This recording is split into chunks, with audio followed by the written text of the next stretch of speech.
Welcome to Guide Guru. We hope this video helps.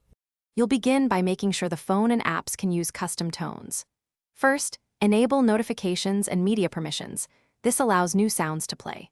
Once done, prepare short audio clips, 1 to 5 seconds, in MP3 or M4A so they trim cleanly.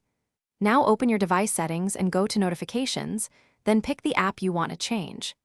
Tap Sound or Notification Tone and choose Import or Pick File to start assigning the custom tone.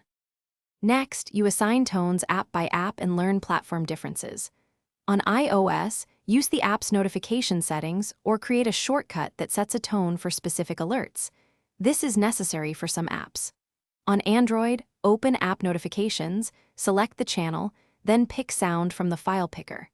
If you have many apps, consider a third-party notification manager to batch assign or organize sounds in folders. This saves time and ensures consistency across channels with multiple alert types. Finally, verify and safeguard your work so it stays reliable. Test each app by sending a test message or enabling a preview while the device is unlocked and volume set appropriately. This confirms the correct tone plays. Make a backup of custom audio files to cloud storage and note any special channel names for easy restoration.